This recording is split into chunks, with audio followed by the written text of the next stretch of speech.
हरदा तो बेचारे भीष्म पितामह हो गए। भीष्म पितामह? हाँ, और वो तो कृष्ण की भूमिका में रहेंगे ना वो तो। अभी आप देखो ना, हाँ। अभी कितने जूझ मचते हैं। एक कहेगा मेरे भाई को टिकट दो, एक करा मेरे बेटे को। आजकल मैं देख रही हरदा तीसरे लड़के को और ले आए, वो क्या नाम है आनंद रावत। आनंद रावत। हाँ। अभी थोड़े दिन बाद दिग्विजय को ले आएंगे। भाई बीवी भी तुम्हारी चुनाव लड़ेगी, लड़की भी तुम्हारी चुनाव लड़ेगी, लड़का एमपी लड़ेगा, दूसरा एमएलए लड़ेगा, खुद मुख्यमंत्री बनोगे। अरे और लोग क्या करेंगे, कब तक झंडा उठाएंगे भाई, कब तक? हरदा को अब शांत रहना चाहिए। नहीं, और हरदा अगर चाहते हैं अगर सीएम बनना तो गलत क्या है? 74-75 साल, पता नहीं 80 साल के होने वाले हैं, और तुम पहाड़ी प्रोडक्ट को का वो करो जो करते हो, प्रचार प्रसार। अगर इस बुढ़ापे में हड्डी पड्डी टूट गई तो जुड़ने की भी नहीं।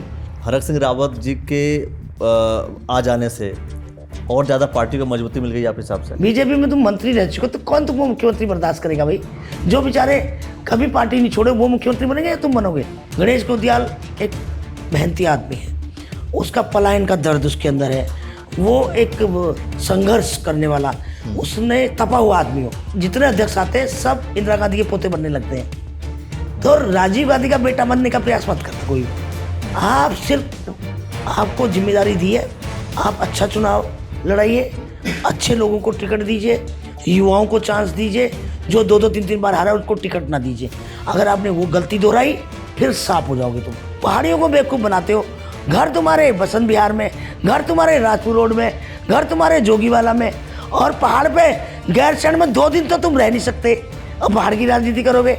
बकवास बंद करो नेताओं, ना तो ये हमारी विधानसभा फैशन शो का रैंप है और ना कपालियों का मंच कि तुम हर आदमी महफिल लूट रहा है। क्या है ये, क्या है? फेसबुक बने रहने के लिए बेशर्म नेता जो इतने बड़ी पहाड़ी बात कर रहे हैं, चाहे विनोद चमोली हो, चाहे किशोर उपाध्याय हो, जब उन्होंने कहा कि वे पानी बंद कर देंगे। अरे ये हिंदुस्तान पाकिस्तान है क्या? अरे शर्म नहीं आती? एक मैं वीडियो सुनी थी, हरिद्वार में यूरेनियम डाल देंगे। क्या है यार, ये क्या है? ये गुड्डे गुड़िया का खेल है क्या? क्या तुम 55-55 60-60 साल के बुढ़े होने को आ गए और तुम इस तरह की बातें कर रहे हो? जैसे 5 साल 6 साल का बच्चा कहता है तेरी गुड़िया तोड़ दूंगा, तेरा पानी बंद कर दूंगा, तेरा नल बंद कर दूंगा, तेरा गुब्बारा फोड़ दूंगा। क्या है ये? गैरसैंण को राजधानी बनाना है, उमेश कुमार जी ने भी कहा था। अरे उमेश कुमार तो 10-15 हज़ार वोट पहाड़ियों के चक्कर में कह रहा है, क्यों नहीं रहा वहाँ पर? वो तो क्या है कि जब वो उसने विधानसभा में बोला कि धामी के खिलाफ बातें ना उठे, वो धामी की चाल थी कांग्रेसियों को मिलाना। अरे तुम्हें पता नहीं, उत्तराखंड छोटे से राज्य में जो ये चाल चलते हैं ना, ये तो धामी का गुर्गा है। ये 1 साल पहले इसी जगह पर कि गणेश गोदियाल बनेगा बोला था। अब मैं बता रही हूँ, उमेश कुमार अगर ना हारा तो मैं भी यहीं पे बैठी। तो अगर उमेश कुमार जी कह रहे हैं गैरसैंण राजधानी बनाओ, खुला कह रहे हैं बनाओ, तो बनाना फिर बैठना वहाँ पर, धरना दे। क्यों नहीं बैठता? धरना क्यों नहीं देता है? अच्छा मान लीजिए वहाँ बैठ जाए तो समर्थन कर देंगे? कुछ नहीं हो करेगा। अगर बैठ जाएंगे तो समर्थन कर वो देंगे? इतना बड़ा महाफ्रॉड है, अब क्यों उसकी चर्चा करते हो? उसको बड़ा क्यों बनाते हो आप? उसका नाम मत लो, वो नाम लेने लायक नहीं है। अब मेरे मुंह से भी उसका नाम मत लो, वो बड़ा आदमी बन जाएगा। वो धन सिंह रावत कह रहे हैं मेरे डॉक्टर इतने हैं कि टॉर्च लगा के ढूंढ रहे हैं पेशेंटों को। अरे धन सिंह रावत, 5-6 एम्बुलेंस वालों को तेरे घर का पता दे चुकी हूँ मैं, सब तेरे घर ही आएंगे, बोलते आप वहाँ चले जाओ धन सिंह रावत के घर डॉक्टर ढूंढने। अच्छा, इतने डॉक्टर हैं, और तभी 23 साल की धन सिंह रावत जी के घर का पता देने की क्या जरूरत है आपको? जब कह रहा ना मेरा डॉक्टर ढूंढ रहे पेशेंट को, तो मैंने कहा जहाँ वो मंत्री रहता है वहाँ ढूंढ जाओ। तुम बातें करते हो, तुमने कागजों में कहाँ चले गए तुम्हारे डॉक्टर? गुजरात काम कर रहे हैं, मध्य प्रदेश काम कर रहे हैं, हरियाणा काम कर रहे हैं, कहाँ है वो डॉक्टर? कहीं दुर्गम और सुगम इलाका में तो डॉक्टर तो है नहीं।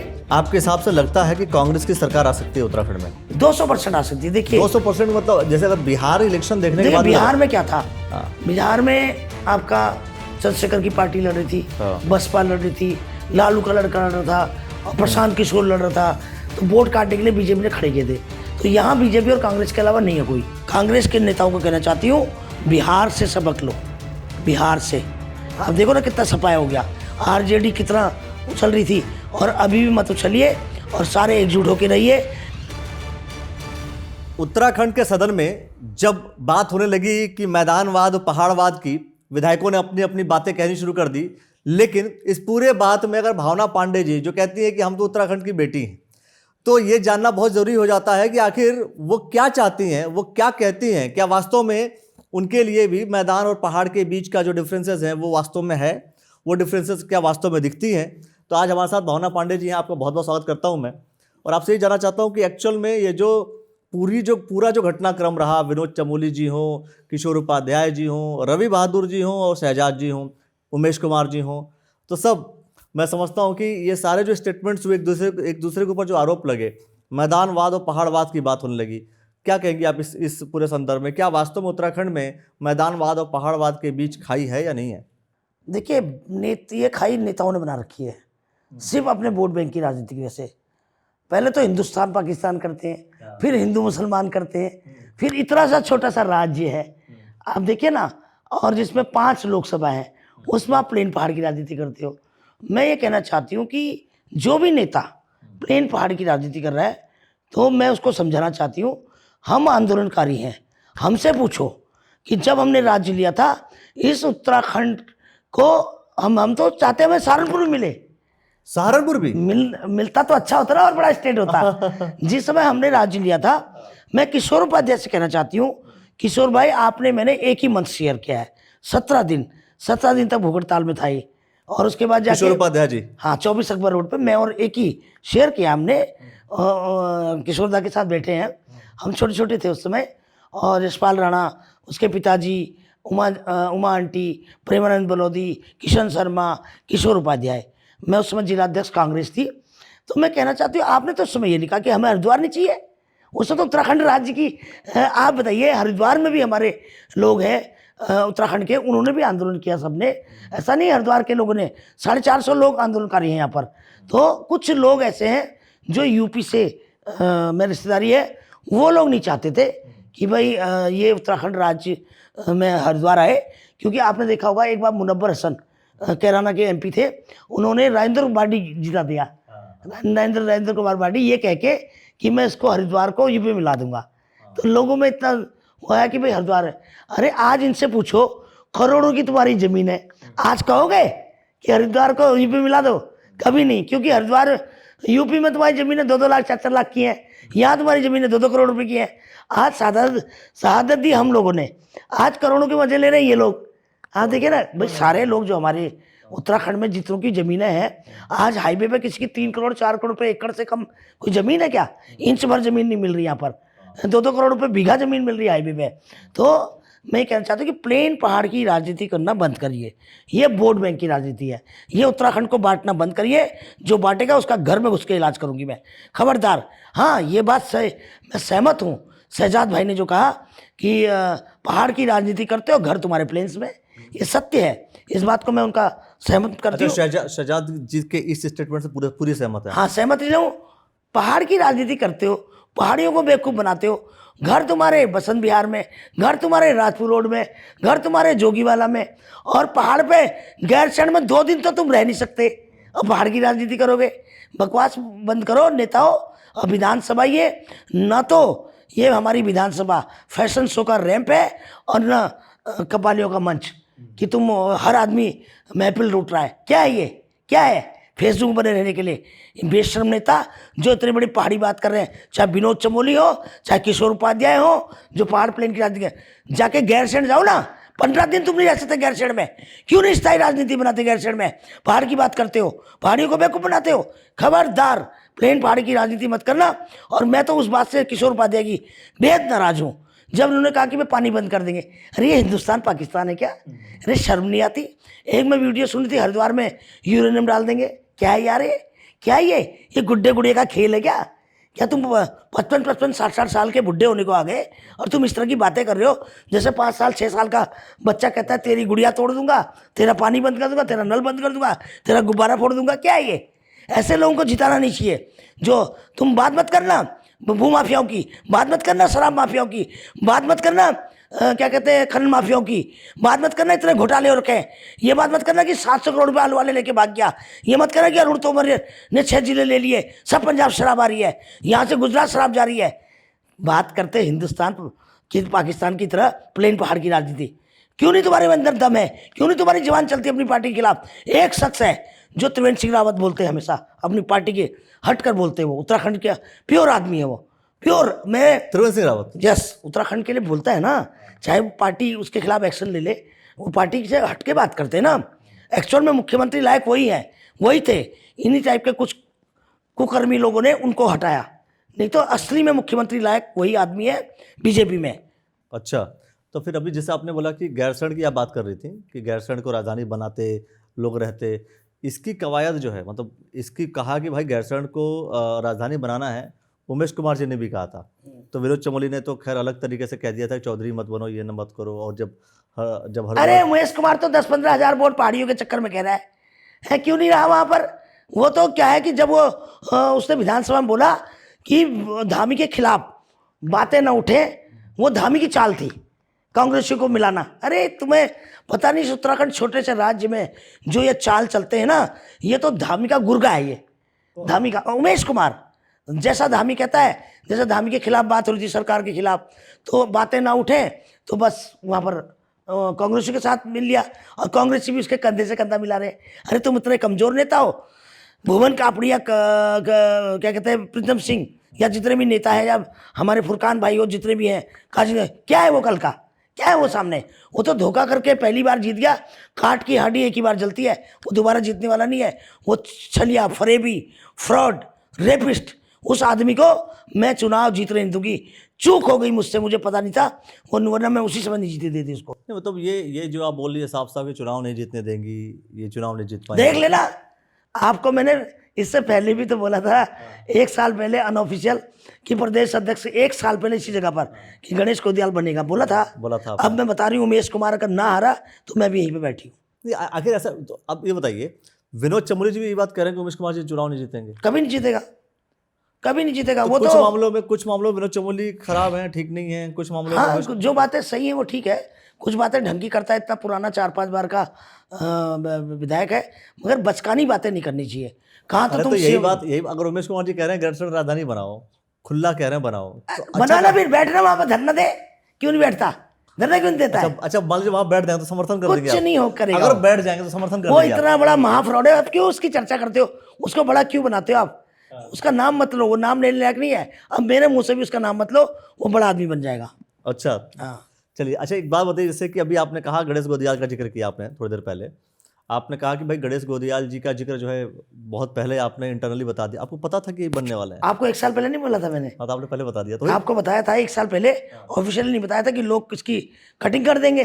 वो तो मुझे मालूम था, क्या कहते हैं, 2023 से 23 दिवाली के बाद से इसका नाम प्रपोज हो गया था यहाँ से, और पिछले साल बन चुका था, फाइनल हो गया था। ये नेता जाके कभी 3-3 गुट, कभी प्रीतम सिंह गुट, कभी करण मेहरा, रंजीत रावत और काजी निजामुद्दीन, हड़क सिंह रावत, कभी हरदा, सब ये 3-3 4-4 गुट सब अपने अपने नंबर लगा रहे थे। इसको बना दिया, इसको कि कल को गुटबाजी ना हो जाए।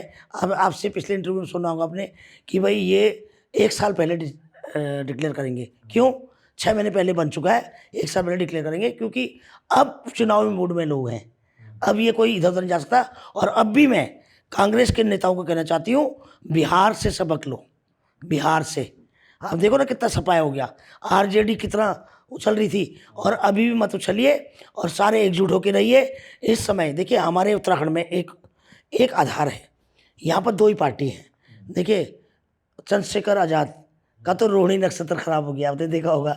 एक रोहिणी मैडम आ गई, इसकी नक्षत्र खराब हो गया, रोहिणी नक्षत्र कहते हैं ना। और उसकी वजह से चंद्रशेखर जो 5-7 सीटों में चुनाव लड़ा था, अब उसका काम खत्म हो गया। अब नुकसान हो गया, नुकसान हो गया। आपको कोई बहुत इमेज डाउन होगी ना, कितना खराब वीडियो लड़की ने भेजा, वो गलत है।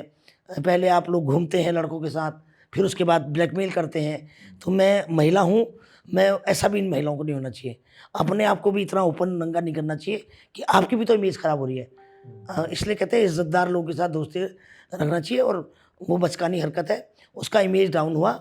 और दूसरी बात मैं कहना चाहती हूँ कि बसपा का भी ऐसी है।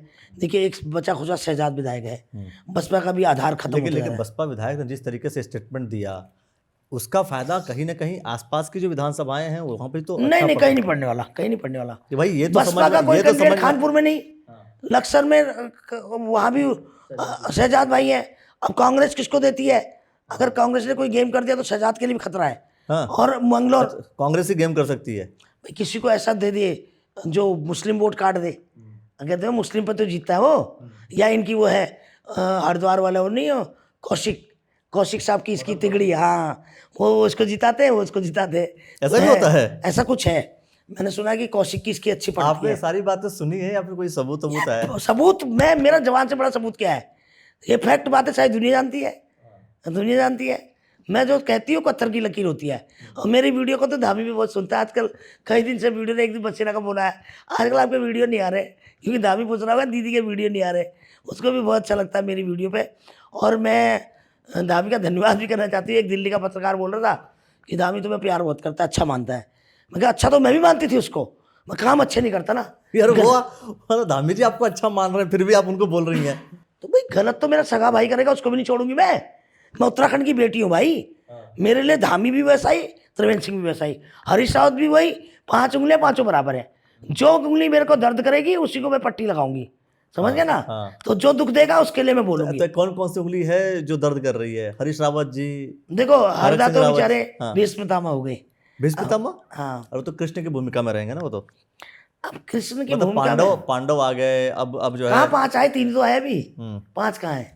अरे भाई यशपाल आर्य जी भी हैं, कुछ ना कुछ। अब इसके बाद जो है करण महाराज जी अभी भी आप हैं। देखो ना, हाँ। अभी कितने झूठ बत्ते हैं। एक कहेगा मेरे भाई को टिकट दो, एक करा मेरे बेटे को। आजकल मैं देख रही हरदा तीसरे लड़के को और ले आए, वो क्या नाम है आनंद रावत। आनंद रावत। अभी थोड़े दिन बाद दिग्विजय को ले आएंगे। भाई बीवी भी तुम्हारी चुनाव लड़ेगी, लड़की भी तुम्हारी चुनाव लड़ेगी, लड़का एमपी लड़ेगा, दूसरा एमएलए लड़ेगा, खुद मुख्यमंत्री बनोगे। अरे और लोग क्या करेंगे? कब तक झंडा उठाएंगे भाई? कब तक? हरदा को अब शांत रहना चाहिए। नहीं और हरदा अगर चाहते हैं अगर सीएम बनना तो गलत क्या है? हरदा को ये मैं उनका सम्मान करती हूँ। उनने कई वर्षों तक कांग्रेस के लिए काम किया, मगर अब तुम चल पा नहीं रही हो। 74-75 साल, पता नहीं 80 साल के होने वाले हैं और तुम पहाड़ी प्रोडक्ट का वो करो जो करते हो, प्रचार। हाँ। और आप सेहत पे, मैं तो गुस्सा भी करती हूँ। अभी मैं दिवाली पे गई थी, बहुत गुस्सा किया था मैंने कहा भाई जी अब ज़्यादा, अगर इस बुढ़ापे में हड्डी पट्टी टूट गई तो जुड़ने की भी नहीं, तो इसलिए इतना मत घूमो। इतना उछल कूद नहीं करनी। हाँ बहुत ज्यादा। लेकिन राजनीतिक उछल कूद तो हो सकती है। राजनीतिक उछल कूद की कोई उम्र की सीमा थोड़ी है। अरे तुम उत्तराखंड के अगर हितैषी हो, सच्चे कांग्रेसी हो, तो एक जगह बैठ के सबको सलाह दो ना, सलाह दो, सबको माने, तुम्हारी रिस्पेक्ट करे। अब आप खुद के साथ सब जगह जा रहे हो, बताओ। नए लोगों को चांस दो। अब इसको सपोर्ट करो, गणेश गोदियाल को। और क्या कहते हैं, उत्तराखंड में कैसे सत्ता परिवर्तन होता है, इस पर बोलना चाहिए। अच्छा, आप जो है जितनी बार इससे बोल रही हैं, गणेश गोदियाल का जिक्र कर रही हैं और बाकी कांग्रेस के नेताओं का, कांग्रेस से आपको ज्यादा प्रेम है? मैं 93 में तो आपको मैं 50 बार बोला है। हाँ, तो कांग्रेस से प्रेम है, बीजेपी से प्रेम है? मैं उत्तराखंड से प्रेम नहीं, असली प्रेम किस पार्टी से, ये तो तय कर लीजिए। कोई पार्टी से नहीं है भाई। जनता देखिए, जनता तो जानना चाहती है। बेसिकली मेरा ब्लड कांग्रेसी है। अच्छा, 93 में मैं जिलाध्यक्ष जब आंदोलन करा था हमने, उस समय तो मैं शुरू में कई बार इंटरव्यू बोल चुका हूँ। अभी मैं किसी पार्टी में, मैं सिर्फ प्योर उत्तराखंड की बेटी हूँ। कोई भी कैंडिडेट लड़े अच्छा, चाहे वो, अब देखो त्रिवेंद्र सिंह रावत जी को मैंने समर्थन किया लोकसभा में, वो अच्छे व्यक्ति थे, वही तो कह रहा हूँ, अच्छे व्यक्तित्व को। मैं कोई पार्टी में नहीं हूँ। हाँ, किसी पार्टी में होती तब मैं पार्टी का करती। अभी मैं न्यूट्रल हूँ। मैं अच्छे कैंडिडेट, गणेश गोदियाल एक मेहनती आदमी है, उसका पलायन का दर्द उसके अंदर है। वो एक संघर्ष करने वाला, उसने तपा हुआ आदमी हो वो। हाँ, तपा हुआ आदमी है, जिसने बॉम्बे में रह के संघर्ष किया, पलायन होके। और आज भी जब वो वापस आया तो देखा उत्तराखंड राज्य बनने के बाद फिर लोग पलायन कर रहे हैं, 50 लाख। तो उसको वो दर्द है पहाड़ का। असली विपक्ष में 2 ही लोग काम करते थे, या तो गणेश गोदियाल या भावना पांडे। आपने देखा होगा। मैं इससे पहले अपने मुझसे गणेश गोदियाल का नाम इसलिए थे कि कहीं मैं नाम ले लूँ, उसकी कटिंग ना कर दे कोई अध्यक्ष पद के लिए। तो गणेश गोदियाल मेरी पहली पसंद था। मैंने बोला मेरी पसंद का आएगा, आ गया।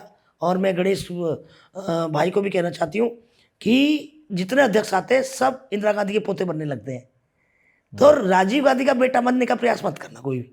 आप सिर्फ, आपको जिम्मेदारी दी है, आप अच्छा चुनाव लड़ाइए, अच्छे लोगों को टिकट दीजिए, युवाओं को चांस दीजिए। जो 2-2, 3-3 बार हारा उसको टिकट ना दीजिए। अगर आपने वो गलती दोहराई फिर सांप हो जाओगे तुम। 2-2, 3-3 बार जो हारा उसको टिकट नहीं देना। नहीं। यशपाल राणा जी चुनाव लड़े कई बार, अभी लगातार बैक टू बैक 3 बार। आपके हिसाब से यशपाल राणा जी को टिकट होना चाहिए कि नहीं होना चाहिए? और चूंकि यशपाल राणा तो कांग्रेस में है ही नहीं अभी। अरे मैं बता रहा हूँ ना, अगली बात। हाँ। नहीं है, आ नहीं सकते क्या? अब देखिए प्रीतम सिंह जी हैं, प्रीतम सिंह जी करीबी हैं, तो हर नेता कहीं ना कहीं किसी न किसी नेता देखो, कांग्रेस इस बार ये गलती नहीं करेगी, चाहे यशपाल राणा हो चाहे सचिन गुप्ता। जो जीतने वाला कैंडिडेट होगा, सर्वे करना चाहिए। चाहे मेरे लिए यशपाल भी वैसी है, सचिन गुप्ता भी। अच्छा, अगर यशपाल राणा कांग्रेस में नहीं आते तो फिर टिकट? मेरे लिए दोनों बराबर है। देखिए मेरा कोई न सगा भाई है न कोई सौतेला। यशपाल राणा हो चाहे सचिन गुप्ता, सर्वे करना चाहिए कांग्रेस को, कौन सीट निकालेगा उसको टिकट देना चाहिए। सर्वे के बिहार पर टिकट मिलना हाँ चाहिए। बिल्कुल, हर सीट पर, तो हर सीट कांग्रेस पर। कांग्रेस सर्वे तो हमेशा करती है, हमेशा सर्वे करके तो नहीं टिकट नहीं, देती है। अभी तक क्या है ना, प्रीतम सिंह ने 5 टिकट करा ली, यशपाल राणा ने 2 टिकट करा ली, हरीश रावत ने 5 करी, इसी में प्रदेश खत्म हो गया। इस बार हाईकमान से मैं गुजारिश करती हूँ कि नेताओं के रिश्तेदारों को ना देकर आप जो जेन्युइन काम कर रहा है, जो इतने सालों से आपका बस्ता ढो रहा है, जो जीत सकता है, उसको टिकट दीजिए। अच्छा, और जैसे हरक सिंह रावत जी हैं, हरक सिंह रावत जी के आ जाने से और ज़्यादा पार्टी को मजबूती मिल गई आपके हिसाब से? हरक सिंह रावत मजबूत आदमी था, बता रही ना, था कि है? पिछली बार भी मैंने आपको जिस कहा था। हिसाब से वो जितने जोशीले अंदाज में बोलते हो मजबूत है अरे कि? जोशीला अंदाज वो ठीक है, हाँ। मगर दाग लग गया उस पर, दाग। आपने देखा, वैसे पकड़ उसकी अच्छी है, वो एक मुख्यमंत्री का दावेदार था, मैंने आपको पहले ही बोला। अभी नहीं है ना, अब कभी नहीं बन सकता। कांग्रेस अरे तो कभी माफ नहीं करती उनके पास जो है सारा पद उनके पास रह लिया, सारे पद भाई पार्टी छोड़ चुके हैं ना। हाँ। बीजेपी में तुम मंत्री रह चुके हो, तो कौन तुमको मुख्यमंत्री बर्दाश्त करेगा भाई? जो बेचारे कभी पार्टी नहीं छोड़े वो मुख्यमंत्री बनेंगे या तुम बनोगे? वो हाईकमान कभी, राहुल जी के अंदर एक ही आदत है, अगर एक बार कोई छोड़ देता है, हरियाणा के अंदर मैंने देखा, चौधरी वीरेंद्र सिंह बीजेपी में गए, फिर वापस आए, बिल्कुल वो हो गए, किसी वो नहीं। हाँ, इन्होंने अभी जो गढ़वाल काट खेला है, अच्छा खेला है। गढ़वाल काट खेलने से क्या है कि धामी का विरोध बहुत था, और गढ़वाल ही गढ़ है बीजेपी का, और इसलिए गढ़वाल से सीटें बढ़ेंगी। और कुमाऊं में तो खैर है ही, कुमाऊं को तो देखता ही नहीं है ये मुख्यमंत्री, तो ना गढ़वाल देखता, ना कुमाऊं, ना कुछ नहीं देखता। बस 1000 करोड़ रुपए पिछले साल खर्च कर दिए, 1000 करोड़ रुपए 500 अभी इलेक्शन में खर्च कर देंगे। जब जितने करोड़ देवी देवता, 32 करोड़ देवी देवता, उतने इनकी घोषणा है। बस कोई घोषणा इनकी पूरी नहीं होती है। और कोई घोषणा बीजेपी की पूरी नहीं होती। कहाँ हुई है बताओ, कहाँ मिली? मैं तो हरिद्वार में देखा, एक गली कुछ जाके बाथरूम के भी लास्ट मोमेंट पे, और कोई घोषणाएं तो किसको मिली नहीं थी, पता नहीं कहाँ मिलती हैं। इनके रिश्तेदारों को मिलती हैं, इनको मिलती हैं, बीजेपी वालों को मिलती है, आम जनता को कुछ नहीं मिलता, कागज में होता है। अभी आप वो देखा होगा, वो धन सिंह रावत कह रहे हैं मेरे डॉक्टर इतने हैं कि टॉर्च लगा के ढूंढ रहे हैं पेशेंटों को। अरे धन सिंह रावत, 5-6 एम्बुलेंस वालों को तेरे घर का पता दे चुकी हूँ मैं, सब तेरे घर ही आएंगे, बोलते हैं आप वहाँ चले जाओ धन सिंह रावत के घर डॉक्टर ढूंढने। अच्छा, है, इतने डॉक्टर हैं, और तभी एक 23 साल की धन लड़की। सिंह रावत जी के घर का पता देने की क्या जरूरत है आपको? जब कह रहा ना मेरा डॉक्टर ढूंढ रहे पेशेंट को, तो मैंने कहा जहाँ वो मंत्री रहता है वहां ढूंढ जाओ। अभी सब लोगों को मैं बोलने वाली हूँ, उसके घर एम्बुलेंस जाएंगे थोड़े दिन बाद, और उसके थोड़े दिन बाद एक 23 साल की लड़की गर्भवती, और डॉक्टर न होने की वजह से उसने जान दे दी, उसके बयान के 2 दिन बाद। अरे उल जुलूल बयान देते हो, शर्म नहीं आती? किससे बात कर रहे हो? मैंने खुद इसके व्हाट्सएप पे दिखाती हूँ, 9 डॉक्टरों का भेजा था कि वो डॉक्टर तुमने बॉन्ड में रखे थे, श्रीनगर से पड़े हुए थे, उनको निकाल दिया। मैंने उसको बोला अपॉइंटमेंट दे दे, नहीं दिया इन्होंने। 9 डॉक्टर जो दुर्गम इलाके में काम कर रहे हैं, उनको मैंने हाई कोर्ट से ऑर्डर कराया, आज तुमको नौकरी कर रहे हैं। तुम बातें करते हो, तुमने कागजों में कहाँ चले गए तुम्हारे डॉक्टर? गुजरात काम कर रहे हैं, मध्य प्रदेश काम कर रहे हैं, हरियाणा काम कर रहे हैं, कहाँ है वो डॉक्टर? कहीं दुर्गम और सुगम इलाके में तो डॉक्टर तो है नहीं। एक डॉक्टर अस्पताल में जाके, और कोई अगर एक पत्रकार ने बोला इनके अस्पतालों का, वो नदी में मिल गया। आपने देखा नहीं, कोई कह रहा था कि वो नदी में पाया गया, कोई मीडिया कह रहा था कि उसको मारा गया, कोई कह रहा मर गया, कोई कह रहा पी गया, उसको अस्पतालों की उनकी कर, भगवान जाने, हम किसी पे ब्लेम नहीं लगा रहे। तो ऐसा होता है, तो इसलिए ये गलत बयानबाजी एक जिम्मेदार व्यक्ति को नहीं करना चाहिए। मतलब ये कि धन सिंह रावत जी जो कर रहे हैं, मतलब उनका जो पूरा काल है, पूरा जो समय है, इस समय में उन्होंने हेल्थ को लेकर के अच्छा काम नहीं किया। ये सब नेमी काल है। नेमी काल क्या कर रहा था तो आजकल है कालनेमी, ये सब कालनेमी के मेंबर हैं। ये सब कालनेमी चला रहे हैं ना, सब कालनेमी के मेंबर हैं, जितने नेता मंत्री कालनेमी के मेंबर नेता सब झूठे हैं, ये सब झूठे, नंबर 1 झूठे आदमी। सारे नेता कालनेमी लग रहे हैं आपको? और क्या, मेरे नजर में तो सब यही हैं, सारे बीजेपी वाले, सारे कांग्रेस वाले जो काम ही नहीं कर रहे। ये बताइए पहले ना, बीजेपी वाले सारे कांग्रेस तो बेचारी 10 साल से बाहर है, तो कालनेमी हो सकता है, कालनेमी रूप धारण करके कांग्रेस आ जाए। नहीं, मैं तो इनको कह रही, मुझे तो काल ने भी अलाना फल्ले भी फलाना ने भी अलाना घोषणा फलाना घोषणा, इनकी घोषणाओं से दुखी होती हो। मन करता है वहीं पर वीडियो बनाओ। मैं अभी 4-6 महीने से अपने काम में भी, जो आपने देखा होगा 20-25 दिन से फेसबुक भी नहीं चला पा रही हूँ, क्योंकि टाइम ही नहीं है। ये तो फेसबुक पे पेड़ पे लटके रहते हैं, खाएंगे तो, पियेंगे तो, नहाएंगे तो, कुछ भी करेंगे वो फेसबुक पे, सब कुछ इनको फेसबुक में चाहिए बस। देखो सब फेसबुक, हमारे पास तो फेसबुक नहीं है, इनके पास फेसबुक है, इनका फेस नहीं है। अच्छा चलिए, तो और अच्छा एक सवाल जो कि आपने बोला कि डॉक्टर हरक सिंह रावत, क्योंकि अभी हम जो जिस हिसाब से अगर हम ग्राउंड्स की चीज़ों को देखें तो ज़्यादातर जो डिस्कशन हो रहे हैं वो डॉक्टर हरक सिंह रावत जिस तरीके से, जिस अंदाज में बोल रहे हैं, उनकी हर एक स्टेटमेंट्स को काफ़ी लोग सुन रहे हैं, काफ़ी लोग समझना चाहते हैं कि हाँ भाई वो क्या बोल रहे हैं। तो कहीं ऐसा तो नहीं कि जो लीडरशिप है गणेश गोदियाल जी की, प्रीतम सिंह जी की, उनकी लीडरशिप में सबसे अधिक लीडरशिप लेकर के आ जाएं हरक सिंह रावत जी? मतलब मैं समझी मतलब हरक सिंह रावत जी बड़े लीडर बन जाएं इन लोगों से, वो बड़ा तो है ही, इन दोनों लोगों से? नहीं देखो, इन दोनों से तो नहीं है, इक्विवेलेंटी है। प्रीतम सिंह भी बहुत सीनियर आदमी है, और मैं बताया ना मुख्यमंत्री का दावेदार था वो, मगर अगर वो बीजेपी में ना जाता, प्रदेश अध्यक्ष बनता, मुख्यमंत्री अब नहीं बन सकता। लीडर बड़ा है, अच्छे, वो कैबिनेट मंत्री बन सकता है, वो ज़्यादा सीटें ला सकता है, जो तीनों की तिगड़ी अगर ढंग से काम करें। अब जैसे कल कोई मुझे कह रहा था कि प्रीतम सिंह जी अनाउंसमेंट किया, आए नहीं, अफवाह फैला देते लोग, वो गलत है। वो एक पवार ने उनको बोला कि भाई इंटरव्यू के लिए रुके रहिए आप, ऐसे लोग गलत बयानबाजी करते हैं। और एक ने बोला कि वो उनका फिजियोथेरेपी चल रहा था शायद प्रीतम सिंह का, और जब मैंने उनके किसी आदमी से पूछा भाई प्रीतम सिंह 2 घंटे पहले क्यों चले गए, पर मेरे भी खुफिया एजेंसी काम कर रही थी वहाँ पर, तो मैं बीजेपी और कांग्रेस के निगाह रखती हूँ ना, लड़के लोग हैं, तो 2 घंटे पहले क्यों चले गए, तो बोले कि उनका फिजियोथेरेपी हो रहा है। मैं कहना चाहती हूँ नेताओं को बचना चाहिए ऐसे माहौल में। जब तुम्हारा एक पर्व था, जब एक प्रदेश अध्यक्ष अपना पदभार ग्रहण कर रहा है, उसमें रुक जाना चाहिए था कि लोगों में गलतफहमी ना बैठे, मैसेज गलत ना जाए। और दूसरी बात क्या है कि मोदी जी और अमित शाह क्यों नहीं बिहार में जीतेंगे? मोदी जी अमित शाह, यही मैं पूछने वाला था कि भाई 27 में आप कैसे जीतेंगे? सुनिए, जब मोदी जी अमित शाह जूते रगड़ जाते हैं, न रात देते न दिन देखते, इतनी उम्र के लोग, क्या अमित शाह बीमार नहीं है?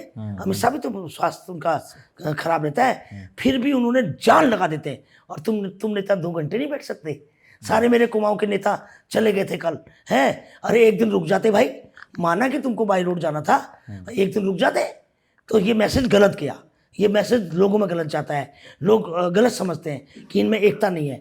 तो ये विधायकों को इन सब बातों से, अफवाहों से बचना चाहिए। और प्रीतम सिंह जी को भी नसीहत देना चाहती हूँ मैं कि इन सब चीज़ों को, आदमी की एकता बरकरार रहनी चाहिए, नहीं तो ये आपके खिलाफ माहौल जाएगा। लेकिन देखिए, मेरा सवाल ये है कि जैसे आपके हिसाब से लगता है कि कांग्रेस की सरकार आ सकती है उत्तराखंड में? 200% आ सकती है। देखिए 200% मतलब जैसे अगर बिहार इलेक्शन देखने के बाद, बिहार में क्या था, बिहार में आपका चंद्रशेखर की पार्टी लड़ रही थी, बसपा लड़ रही थी, लालू का लड़का लड़ रहा था, और प्रशांत किशोर लड़ रहा था, तो वोट काटने के लिए बीजेपी ने खड़े किए थे।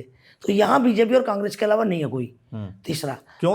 उत्तराखंड क्रांति दल है, क्रांति दल का अध्यक्ष ही डिसाइड नहीं हो पा रहा है। डिसाइड हो जाएगा, अरे हो भी जाएगा। तो मैंने आपको बताया ना, वो पार्टी जरूर है, मगर उसमें पैसे की प्रॉब्लम। कौन कैंडिडेट जीता हुआ है उसमें बताओ?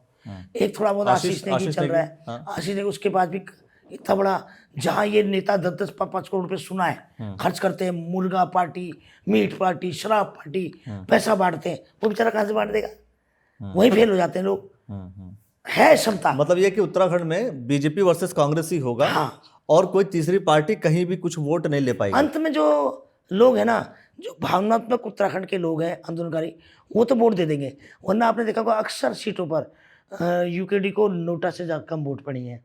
तो सिर्फ कारण ये है कि लोग फिर लास्ट में शिफ्ट हो जाते हैं पार्टी पे, बीजेपी या कांग्रेस। और यहाँ पर देखिए, चंद्रशेखर जी का अभी कोई स्कोप नहीं है, बसपा का कोई ज़्यादा स्कोप नहीं है, आम आदमी पार्टी खत्म, और यूकेडी का। तो इसलिए भाजपा और कांग्रेस, तो लोग खपा है बीजेपी से, खास तौर से पहाड़ों में बहुत खपा है, बहुत ज़्यादा खपा है। और हरिद्वार सीट में अगर इन्होंने 2-3 सीटें शिफ्ट कर दी, और 2-3 सीटों, जैसे ज्वालापुर खतरे में है, हरिद्वार ग्रामीण थोड़ा खतरे, ज्वालापुर खतरे में है बिल्कुल।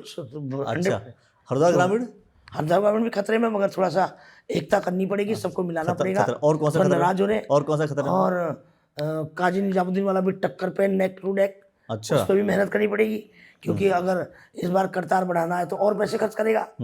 पिछली बार कितने वोटों से जीते, तो नेक टू नेक है। लेकिन अगर हम वहाँ की बात करते हैं तो वहाँ पर तो पिछले बार तो बाई इलेक्शन था, जब बाई इलेक्शन में इतने वोट मिल सकते हैं, लेकिन बाई इलेक्शन तो सबसे अधिक वोट मिलने की संभावना बाई इलेक्शन में होता है, इसके बाद की संभावना तो काफी कम हो जाती है। हाँ, वही कह रहे ना, नेक टू नेक है, 3-4 सीटों में नेक टू नेक है। झगड़ा क्या समझ रही हैं आप? झगड़ा महक सिंह लड़ेगा, क्या लड़ेगा तो उसका उतना, मैक्स सिंह लड़ते हैं तो थोड़ा बहुत वोट काटेगा, बाकी उसने काम शायद ठीक किए हैं। क्या जाति, वीरेंद्र जाति, सुना है, लोग कह रहे हैं मतलब कि 2-3 विधानसभाएं आपके भगवान हिसाब से, बुद्ध। 2-3 विधानसभाएं आपके हिसाब से खतरे में है हाँ, नेक कांग्रेस टू की? नेक टू नेक है, नेक टू नेक है। उसमें मेहनत करनी। और अगर हम पहाड़ी क्षेत्र में देखें तो वहाँ पे थोड़ा सा गढ़वाल में सीट बढ़ेंगी, कुमाऊं में सीट बढ़ेंगी इस बार। कांग्रेस की कितनी बढ़ जाएंगी? देखिए, गदरपुर कांग्रेस निकाल सकती है, बाजपुर निकल सकती है, रामनगर निकाल सकती है, काला डोंगी की मैं गारंटी नहीं देती, भीमताल निकाल सकती है, नैनीताल निकाल सकती है, अल्मोड़ा जीते हुए हैं, चंपावत की मैं कह नहीं सकती, नानक पत्ता निकाल सकते हैं, सितारगंज अगर ये उसको दे दें, नारपाल को निकाल देंगे। अच्छा, आपको पूरा टिकट भी बता रही है? हाँ हाँ। और मैं बता रही हूँ, मैं तो पहाड़ की हूँ, उत्तराखंड की, एक एक सीट पे मेरी नज़र है। गढ़वाल का मुझे इतना आइडिया नहीं है, क्योंकि ये पहाड़ी क्षेत्र मैंने कम देखा है, वहाँ की तो मैं पैदा ही हूँ, तो मुझे सीट टू सीट पता है। जागेश्वर बागेश्वर में एक निकल सकती है, बागेश्वर निकल सकती है, कपकोट निकल सकती है, क्योंकि इस बार कपकोट का जो विधायक है ना, वो गढ़िया का भी थोड़ा मामला गड़बड़ा गया गढ़िया का मामला। तो मेहनत करें, कांग्रेस तो आ सकती है और 40 पार हो सकती है। चलिए भाई, अभी जैसा बशर्ते हाँ। ये नेता की जो तिगड़ी है ना, ये ढंग से काम करें। आप बिहार से सीख लो और एकता रखो, एकता नहीं रखी तो फिर तुम 10 साल क्या फिर ऊपर ही चले जाओगे, तुम पार्टी को नहीं आनी है, एकता नहीं रखेंगे तो कांग्रेस आएगी नहीं, कभी नहीं आएगी फिर 25 साल। चलिए भाई, देखते हैं कि कांग्रेस पार्टी के नेता जो है भावना पांडे जी की बात को सुन करके एकता रख पाते कि नहीं रख पाते। अगर एकता रख लेंगे तो काम अच्छा हो जाएगा, चुनाव जीत जाएंगे और सरकार बना लेंगे। अब रिस्क वाला मैटर है, भावना पांडे जी तो बता दिया और लिस्ट बता दी इन्होंने कि भाई यहाँ जीत सकते हो, बाकी सब छोड़ दो, लेकिन जो इन्होंने बताया वहां तो कम से कम पूरा दम 100% रुद्रपुर भी जीतेंगे, रुद्रपुर में जीतेंगे। हाँ, ये अच्छी टिकट दे दें तो पूरा ढंग से मेहनत कर लें। हाँ, अगर थोड़ा सा अलग तरीके से चुनाव हुआ, समझ नहीं पाए, गलतियां कर देंगे तो फिर दोबारा नहीं। इनको अपनी वोट जो SIR हो रही है उस पर निगरानी रखनी चाहिए, और इनको वोटर, हर विधायक को अपना 2 महीने पहले, 1 महीने पहले अपने वोटरों की नाम है या नहीं, ये चेक करना चाहिए, तभी विधायक जीतेंगे। इनके बूथ लेवल पे काम करना पड़ेगा, संगठन पे काम करना पड़ेगा। अभी जो उन्होंने संगठन बनाए हैं, जिलाध्यक्ष, वही अब देखो राजेंद्र को वही पुराना बना दिया। नहीं बनाना था, नहीं, क्या है वो, काम कर पाता थोड़ी पाता है। राजेंद्र चौधरी जी को बनाना नहीं था, कांग्रेस का, कांग्रेस वाले कहाँ कर पाते हो काम बेचारा, वो कोई नया चेहरा बनाना चाहिए था। अब बताओ, उसको पिरान कलेर वाले को बताओ, इतना सीनियर लीडर, उसका डिमोशन कर दिया। बताइए, सैनी नाराज हो गए, कई लोग पार्टी छोड़ के, तो वो विधायक था, उसको क्या जरूरत थी? वो अपने झोजा बिरादरी के चक्कर में, उसकी वोट बैंक के चक्कर में गणित हुआ है, ये गणित खेला गया, ये गलत है। तो इस हिसाब से, आपके हिसाब से ऊपर वाली तिगड़ी ठीक है, समझिए, और इकट्ठा हो गई, नीचे वाले बिखर गए तो वोट कैसे मिलेगा कांग्रेस को? इसको ठीक करना चाहिए। मैं गणेश भाई गोदियाल जी को कहूँगी, और कि भाई जितने नेता हैं सीनियर जो नाराज हैं, उनको कार्यवाहक अध्यक्ष बना दीजिए। आप सब लोग एक होइए और संगठन को मजबूत कीजिए। RSS की तरह संगठन बनाइए, संगठन नहीं तो चुनाव नहीं, कोई नहीं जीत पाएगा। चलिए, अब कांग्रेस पार्टी के नेता गणेश गोदियाल जी, प्रीतम सिंह जी, हरक सिंह रावत जी, अब देखते हैं ये लोग सुन करके क्या समझते हैं, वास्तव में अप्लाई करते हैं। अरे राय ले लो मुझसे, बिना पैसे के राय दे दूंगी। अच्छा, फ्री में आप जो है काउंसलिंग करने को तैयार हैं? हाँ। तो भाई, भावना पांडे जी फ्री में काउंसलिंग कर रही है, चुनाव जो है आप जीत सकते हैं, कांटेक्ट कर लीजिएगा, और कांटेक्ट करके आप बात कर लीजिएगा, और बहुत सारे विषयों को लेकर के दोस्तों हम ऐसे ही बात करते रहेंगे, और आप देखते रहिए द न्यूज़ और नेटवर्क। आपने जो समय दिया इसके लिए बहुत बहुत धन्यवाद मैडम। और मैं समझता हूँ कि इन्होंने जो राय दिया है, देखो फ्री में कंसल्टेंसी दे रही है, सबसे अच्छी बात यह है, तो पूछ लेंगी। कांग्रेस पार्टी ज्वाइन तो नहीं करने वाली? नहीं, मेरे चैनल के इंटरव्यू देखने के बाद बहुत कुछ सुधारते हैं लोग। सुधारते हैं? हाँ, अब देखते हैं कितना सुधारते पिछली हैं। बार मैंने प्रीतम सिंह जी के लिए बोला था, बोलते नहीं, फिर उन्होंने एक स्टेटमेंट देखा, वो हर मुद्दे पे बोले, शराब पे भी बोले। मैं क्या, इनके मुंह में ताले क्यों लगे हैं, क्यों नहीं बोलते? तब वो, और धामी बहुत चीज़ें करता है, मेरे वीडियो सुन के तुरंत एक्शन होता है, काम करते हैं, ऐसा नहीं है, मेरे को सीरियस लेते हैं लोग, सारे लोग। चलिए भाई, तो आप देखते रहिए द न्यूज़ नेटवर्क। बहुत बहुत शुक्रिया, बहुत बहुत धन्यवाद।